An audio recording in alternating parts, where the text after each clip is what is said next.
we're going to finish our discussion of electromagnetic induction and magnetic fields with some applications of all of this. And specifically, we're talking about generators, alternating current generators particularly, but also direct current generators and also transformers. The basic function of a generator is to convert mechanical energy to electrical energy. And so typically what you'll have is you'll have a wire loop that is in an external magnetic field, typically caused by a very powerful permanent magnet that is rotated mechanically.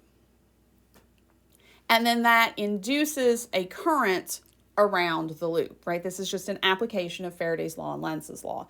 And it's essentially the reverse of an electric motor, where we have current through our loop, and our loop is still in our external field, right? Remember, for our motor, I have current in the loop, which causes a magnetic torque, which causes the loop to rotate. So the way this works, right, the basic operation of our generator is that I'm going to take, right, here's my loop, inside this external magnetic field, right? My magnetic field is going to point from the North Pole toward the South Pole, so my external field goes like that. And it's very strong in this region.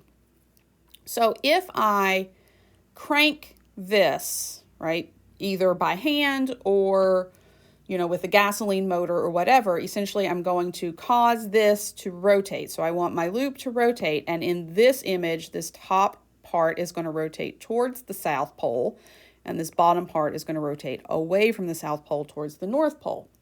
And as this loop rotates, the magnetic flux through it changes, right? Because remember, our magnetic flux is BA cosine of theta, and my B and my A are not changing, but as the loop rotates, that theta is changing, and so the flux is changing, right?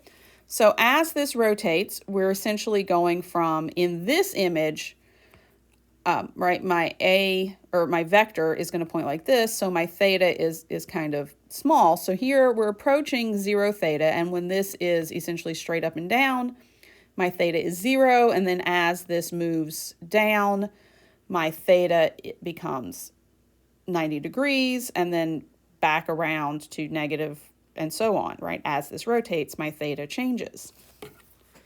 And as the theta is changing, right, according to Faraday's law, we're going to have an induced EMF around the ends of my loop. And we connect this loop to these rings here, these slip rings, essentially so that we can have brushes here so that as this spins, those can keep electrical contact without getting tangled up. And that induced EMF then causes current through this external circuit, which turns on my lights.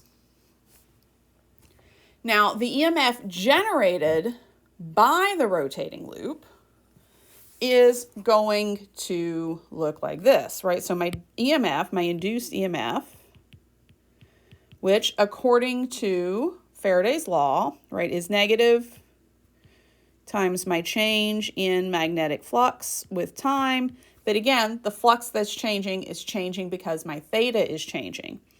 And I essentially have an induced EMF essentially across this leg of my loop and this bottom leg of the loop. Not so much on these two sides, but just at the top and the bottom. So I'm going to have 2 of them. So that is 2BLV perpendicular, where L, right, is this length here, which works out to be 2BLV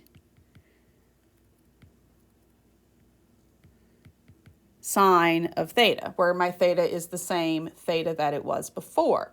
Now, if your loop rotates with a constant angular velocity or a constant angular speed omega, then, right, if this is spinning with some angular speed omega, then our theta essentially is omega t.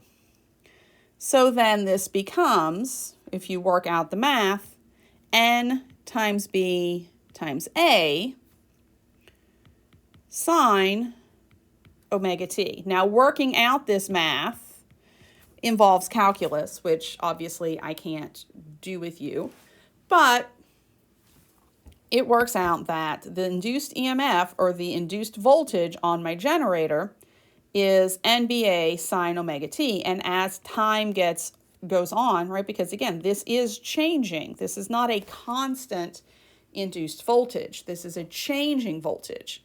And so this is going to equal its maximum value when the loop is parallel to the field, meaning when this is flat and theta is 90 degrees, and it's going to equal 0 when the loop is perpendicular to the field. And again, this is not a constant induced voltage. This is not a constant induced EMF, right? This varies with time according to essentially sine of theta. So you get this varying EMF. And we know that from Ohm's law, right, the induced current is the induced EMF over the resistance of my loop, or the resistance in this circuit, right, the resistance in this circuit.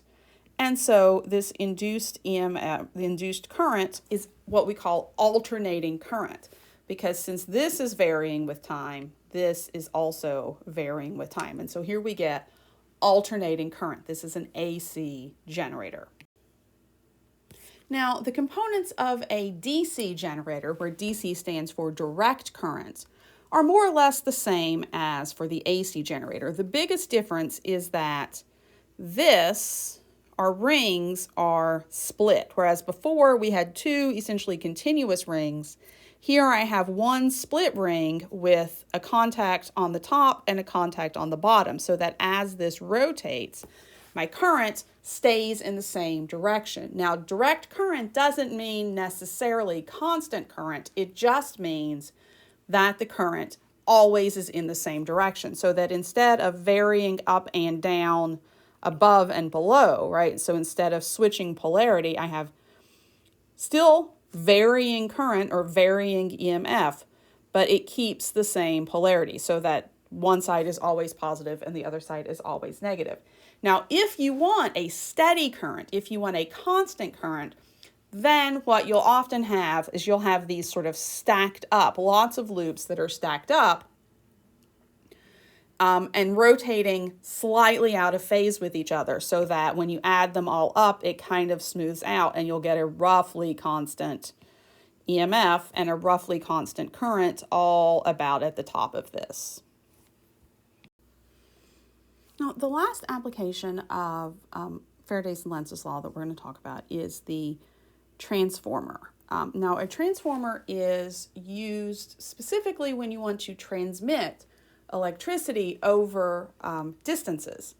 So, for instance, often at the power plant, right, when you're generating electricity, you have, large magnets and large rotating loops and so on. When you're generating electricity at the power plant, you will be generating electricity that essentially you're generating a large current, but it's not efficient to transmit a large current over power lines, because remember, for power lines, the resistance of your power lines depends on the lengths of your lines and their cross-sectional area. So imagine, power lines outside, they're very, very long.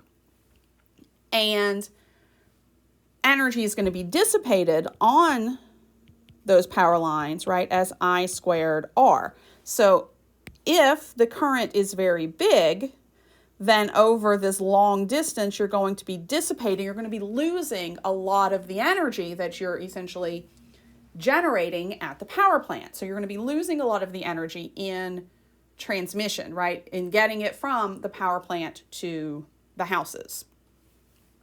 So what we're going to do is you want to essentially transmit your electricity as high voltage, low current, Because if you reduce the current, right, then you're reducing the energy that you're losing along your power lines. So you want to transmit your energy high voltage, low current. But then when you plug stuff into your wall, you want to have lower voltage and higher current. And so the way that we do this is with a transformer. So your transformer consists of essentially two parts. You have your primary circuit, which is typically where you're generating the electricity. And then you have your secondary circuit. That's where we're using or transmitting the electricity, depending. And so on your primary circuit, you're generating a particular voltage, and typically this is an alternating current. Now, this iron core here is used to transfer the flux through this coil over to the secondary coil. So my primary circuit is connected to this coil, which has some number of turns, right? So we would just count how many turns we have. So we'd have some number of turns in my primary coil. And as this is alternating current, right? As this is an alternating current or an alternating voltage, the flux through here is changing. Now, I'm on the other side of my iron core, I'm going to have my secondary circuit with a secondary coil with some other number of turns. And as this flux is changing, the iron core is transmitting that flux over to this side. So as the flux here is changing, that is also changing the flux through this coil. And remember, changing flux induces current. It induces an electric field. It induces an EMF, which is inducing current, which means now I get current or a voltage across here and current in my secondary circuit. Now, by applying Faraday's law to these two coils, we get that the voltage induced in our primary circuit, or the voltage in our primary circuit, over the voltage in our secondary circuit is going to just equal the ratio of the number of turns in our primary to the number of turns in our secondary circuit. So that if I have, right, a high voltage here, then we can rewrite this. Often you'll see this rewritten as voltage in the primary times the number of turns in the secondary is going to equal voltage in the secondary times the number of turns in the primary. So that if I want to have a higher voltage on my secondary, then I need a lower number of turns in the primary and a higher number of turns in the secondary. If I want to get, right, the opposite, then I just change out the number of turns. Now, because we also know conservation of energy says essentially the power generated here has to equal the power generated there, and the power generated is current times voltage. So this is not lost on our power lines, but generated. Then, right, the ratio of my voltages is also going to be equal to the inverse ratio of my currents. Or, right, power is equal to, on both sides, IV on my primary is going to equal IV on the secondary. And so again, we can go from a high voltage, low current to a low voltage, high current, or vice versa. And in real life, the way this often works is you'll have, right, from the power plant to, say, the outskirts of town, you'll have a transformer at the power plant that cranks you up to a high voltage, low current so that you can transmit that energy efficiently across long distance power lines. But you don't want that high voltage near people. So on the outskirts of a town, you'll have a transformer. It's called a step-down transformer that reduces the voltage and increases the current. And then you'll have one in the neighborhood that steps down again, right? Again, reduces the voltage even more, increases the current. And then you might have one even on the outside of your house that reduces the voltage to 120 volts. That's what comes out of our plugs in the wall, right? And then increases the current proportionally.